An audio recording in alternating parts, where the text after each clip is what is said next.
When the sun is high in the sky, I realize I will not be fed midday. When Safi whispers in front of me and water streams down her leg, I know that we will not stop to relieve ourselves. That in this, we are livestock too. That we are expected to walk and drop filth like horses. Aggregate what they can do with PST effects. And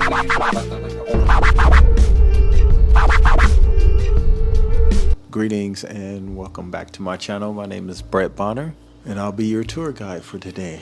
Today, what's on the menu? What's on the menu is bam! Jesmyn Ward led us descend. Man, look. Man. Whoa, man.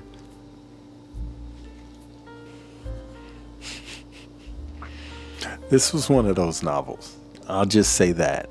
It was one of those novels. And before I get into the novel itself, I want to take a moment to thank those who have subscribed to my channel, those who have left comments. To wake up to have like 35, 40 comments, it's just like me. This down here, 40 guys responding back, just enjoying that moment. But anyway, let's talk about this, man. I spent a huge portion of this novel waiting for the pain to stop, that relief in the story. I'm gonna tell you what this novel does. It rips you apart and then it puts you back together, right? Stitches you back together. But the thing is, it stitches you back together tighter than you actually were. Then it rips it back open. I mean, it did that like a few times in the story, and I was just like, this woman is brilliant and vicious at the same time. It's one thing to give an explanation, but it's quite another thing to peel back the layers and allow you to experience it along with the character, because she's not just saying it sliced my hand. She's saying it in such a way to where you're just like experiencing the slice. I wonder if that makes sense. It's very, very poetic. She does this. She can take the most violent moment and it's still violent. It's just a warmth. When it's warm, it's super, super warm. When it's cold, it's frozen. That's just how she writes. And I'll tell you, I had to go back. And kind of reread a few things to try to really nail down my understanding of it, because there were spirits involved. And I was just like, hold on. Where's this spirit coming from? It's like 3 of them. I really enjoyed this novel. I thought that it was the perfect length. There were some things that made reading it a little bit challenging. It was just so poetic to the point where you couldn't tell the truth from the fantasy, so to speak. So you're like, is she really feeling this? Is she really seeing this? Or is she giving an explanation of how she feels, where she is taking her mind? See, this girl in this story was taken away from her mother and sold down south with a crew of other black folks. So her mother was bad. She was just like excellent using the staff, kind of like, like Wakanda, like Wakanda. She was like super, super good. So she would go, her and her daughter would go practice in this little open space, and there was a reference of a safety, kind of a safety reference in there concerning the bees that were like ever present in teaching and cohabitating as opposed to stinging and chasing away. So everything kind of could go both ways. I mean, the water, they were doing a lot of traveling, and the water would just become so angry, and she is a master at not saying that the ocean is rough, but the ocean is angry. You see the difference? Being rough is a given, and being angry is a feeling. So what does an ocean do when it becomes angry? See what I mean? Two-time National Book Award winner. I completely understand. You know, I can't say, man, listen, it's not a long book. It's 299 pages. So that's relatively short. And this is such a good book to start off the new year reading. Something like this. Hey, trust me on this one. This one was really good. It took a moment, and I do want to add that it took a moment to really ground yourself in the layers as they were unfolding, because the description of the wind and the description of the water, description of the land might feel a little bit sci-fi-ish, fantasy elements added to it, but you have to understand we're talking about a spirit. So I really, really got her. I really, really got it. I really enjoyed it. The only thing, man, look,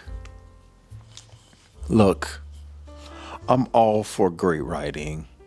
I'm all for great writers. A writer's job is not to play fair. A writer's job is not to play nice. A writer's job is not to be your friend.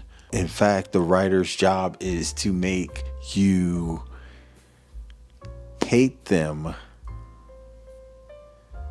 until you love them, or love them until you hate them. That's just the writer's job. But through this story, I lost sight of something, and it's something important to not lose sight of when you're talking about. Excuse me for that. My throat is so dry. Here's the thing. When you're talking about these times like during slavery, and you tell a story like this, the thing that you have to remember is that this is not a journey to freedom.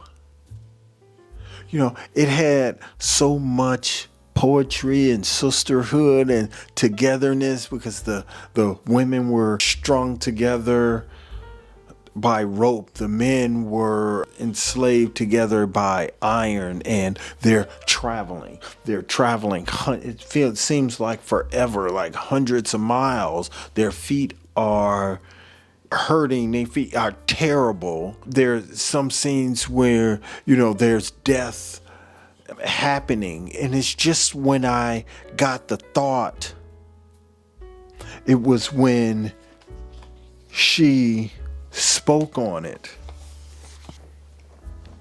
Okay. I had to go get my glasses. I hope that everyone is doing well. I hope that everyone is doing well. I hope that everyone is, man, I hope that y'all holding on to those New Year's resolution. I hope you didn't start it on New Year's. Shoot. You know what I'm saying? I'm not going to get all preachy, but I will say they were going through swamps. I mean, it's like the Georgia man was just, it was just like they were living on the same feed that the animals had. We walk and I see only trees, knees, and dirt and scraggly weeds beneath my feet. The sun rises hotter, burns brighter, and as the day enlarges, my world narrows more, becomes this. Comes the rope, rubbing my wrist red. When the sun is high in the sky, I realize I will not be fed midday. When Safi whispers in front of me and water streams down her leg, I know that we will not stop to relieve ourselves. That in this, we are livestock too. That we are expected to walk and drop filth like horses. Her name is Anise, and she is a slave girl who was torn away from her mother, and she sold down memory. She is young. She's probably 15 years old. So if you think about a 15-year-old on the market, you're thinking, we're sick like that. We're 15 years old. Great, because they're not, real women anyways. That's just sick for real for so many reasons, but that was her reality. Think about it this way. She has herself at 15 and she has her mother who, as through the years, has taught her how to use a staff, how to protect herself, how to feed herself, because she taught her how to forage for food, how to fight. So she was totally grounded in nature. And when that important point did come up later in the story, I was just like, she was dangerous in so many ways to someone calling themselves owning her. And she's smart enough to know when to talk, and she was smart enough to know when not to talk. She was calculating enough to know what to say to dissuade someone from buying her. And when she figured out their needs, she knew that how she could meet those needs, because she knew what her skill set was. She knew she was good at sewing. She knew she was good at cleaning. She knew the things that they would want a female servant for, because she was small and she wasn't field material like that. Although she would have preferred to not be looked upon like that. I mean, this was awful. This went through the whole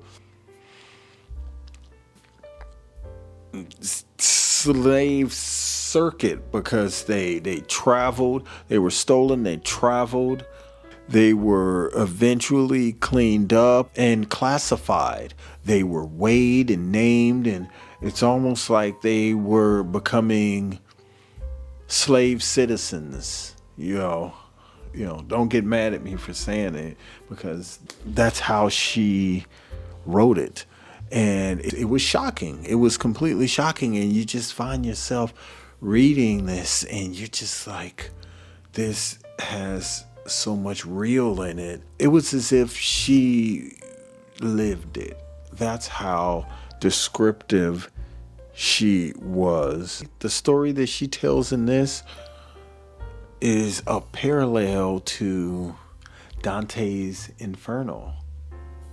If you don't know that story, that was, I think it was like a 3-parter, but it was like it's Dante's descent. He had to walk through these different cantos of hell to get to purgatory and eventually get to heaven. So if you mirror that with Anice's story, then there should be what? So the hell is what she's going through. The journey through hell is the traveling that she's going through to get to the house of her on the new plantation, or to the auction block. Those are different places you gotta go through hell. But in Dante's story, it was to actually get to heaven, purgatory, and then heaven. So that would make for the belief that there would be heaven at the end of the story. But and I said this earlier, what hurt me through the story is kind of when it ended, there were no white horses. There was no pomp and circumstance. There was still slave life. And, I'm not naive, but I don't know, through this story, I just had the feeling that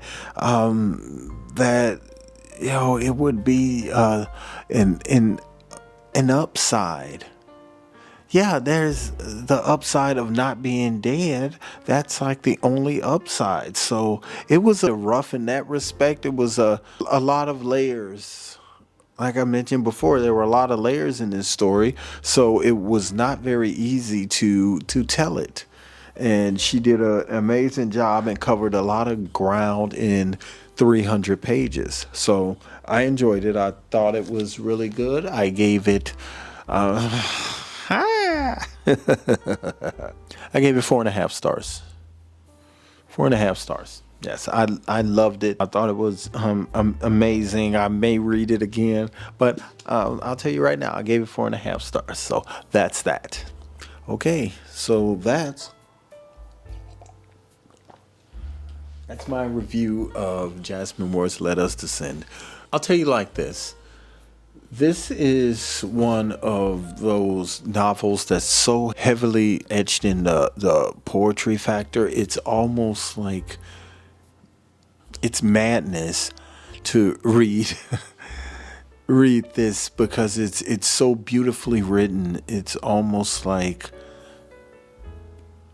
the three men that were on the Titanic, the 3 men that were playing, but the ship is going down in the midst of all of this death and fear and tragedy. They're playing classical music.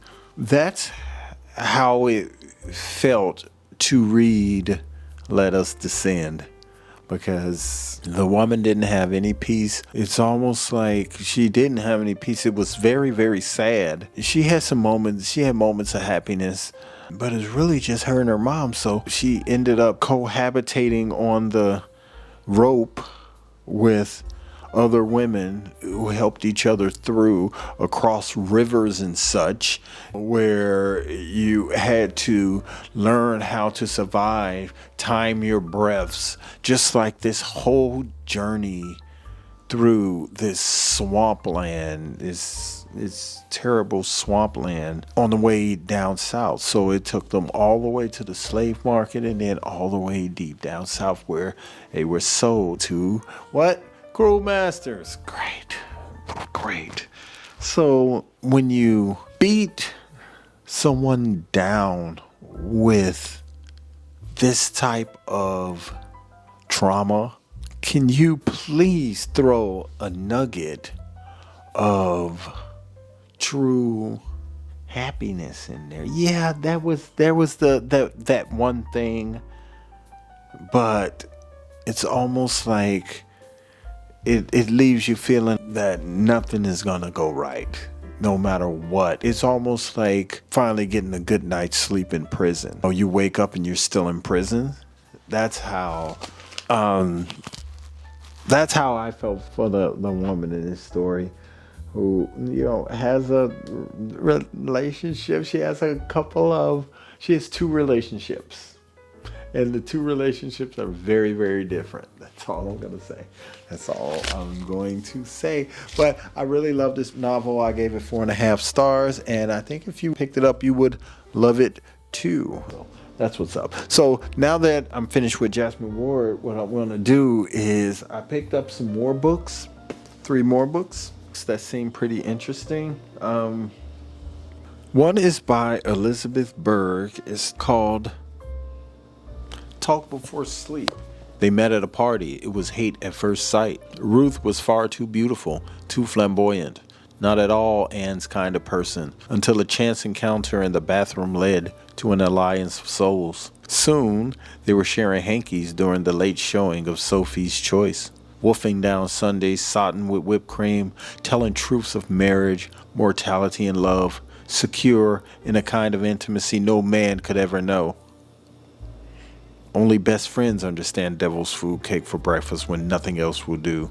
After years of shared secrets, guilty pleasures, family life, and divorce, they face a crisis that redefines the meaning of friendship and unconditional love. This is the true story of Ruth, of Anne, and of all of us who wondered what they'd say if we knew we didn't have forever. Wow. So, 2 words are coming up in big letters. One says triumph and one says unforgettable. So this seems like a really, really good read. I'll hold it up again. Let's see if you can see that far into there. Okay, so next, I picked up Assumption. By who? Percival Everett. He wrote Billy. Why do I keep saying I'm obsessed with Billy? I keep telling you guys I'm obsessed with Billy's. So, here it is. Percival Everett. He wrote James and won the National Book Award in 2024. By this time, he had written like 13 books. I had looked at it and counted, so it was a lot. I don't know the exact number, but it was a lot. In the sleepy New Mexico backwater of Plata, Deputy Sheriff Ogden Walker spends his time humoring his portly boss, chasing vandals, and fly fishing. But when a woman is murdered under strange circumstances, his life takes a turn for the worst. Over 3 disturbing cases, Walker scours the seedy underbelly of Denver, a ragtag hippie commune, and a fishing hatchery. He is on a search for solutions to the questions he is foolish enough to ask. The answers, when they do come, are not the ones anyone expects. London Review of Books said about this novel, America's preeminent post-racial novelist. Post-racial novelist. It's funny that he just retold Huckleberry Finn and this London Review 20 years earlier said post-racial novelist. Anyway, so this is Assumption. It's not a very big novel at all. So 224 pages. So this is what I'm talking about. $2. I believe it's $2. You got $1 something. I don't know. $2. It was $1 something. I don't know. Okay, so this is another book. It's called A Matter of Class. Balog? Mary Balog? I didn't even look it up. Mary Balog, A Matter of Class.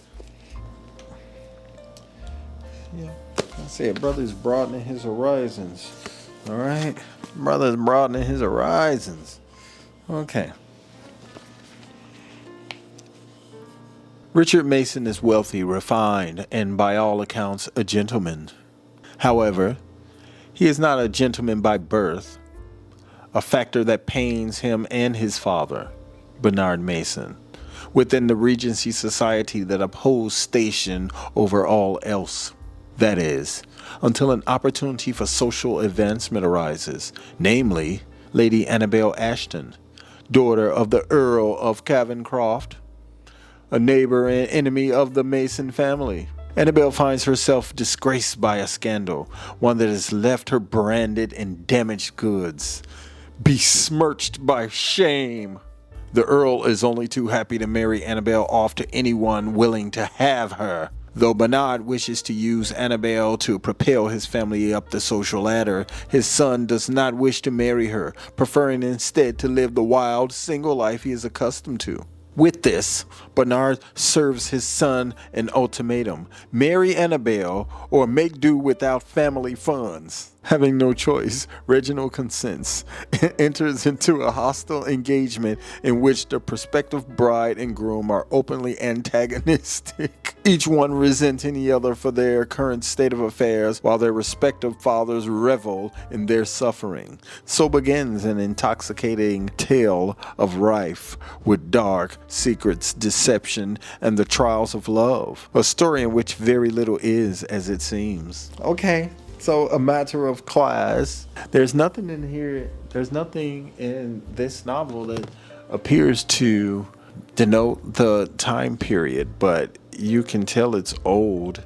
Yeah, so those are the books that I have picked up. Matter of Class, Assumption by Percival Everett, Talk Before Sleep,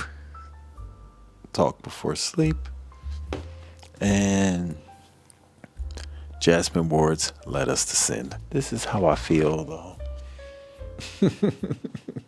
I do love her writing. You know, I have a weirdness. I don't know if I didn't say this, but I have to say it, and it's only because you'll get to hear this if you watch this far into the video. But if you didn't watch this far, then I won't have to be so embarrassed by this. But I read a little bit of this book, and when I reached a point where I could take a break, I went online and I pulled up Jesmyn Ward. You know, she's a big deal, Professor. She's a big deal. She's a really big deal now. But and she was gorgeous. I was just like, okay. So I don't know what I was expecting, but those big old curls she got in her head. When I saw her on that interview, I was just like, ha, ha, ha. There she is right there. Oh my gosh. I was just like, all right, there she is. That's Jesmyn Ward. I was just like, okay, Jesmyn Ward. You're a little pretty thing, ain't she? Don't get me started. Okay, so that's it for my video. I hope you enjoyed it. None of these books are going to be what I start next. You know, I think I'm going to go ahead and read Zora Neale Hurston. I'm going to go ahead and I'm not 100% sure, but I'm feeling like reading Zora Neale Hurston's Their Eyes Were Watching God. You know, I saw the movie. We all saw the movie, but I'm thinking I just want to feel the magic of her writing. I do want to read John Edgar Whiteman's Brother and Keepers. I didn't actually finish, and I think I really want to start that from the beginning and read Brothers and Keepers, but I also have To Kill a Mockingbird here, so I told myself that was going to be in my early 2025 winter reads, but won't be today. And honestly, I would love to pick up another Jesmyn Ward novel. I don't even know what I have coming, but I'm not even 100% sure where I'm going next. But one thing I am is thankful that I do forge a little bit of time to get some reading in, and I hope that you do too. Well, thank you for watching this video. I'll see you in the next one. It's kind of warm in here with all these candles. All right, peace out. Create what they can do with PST effects, and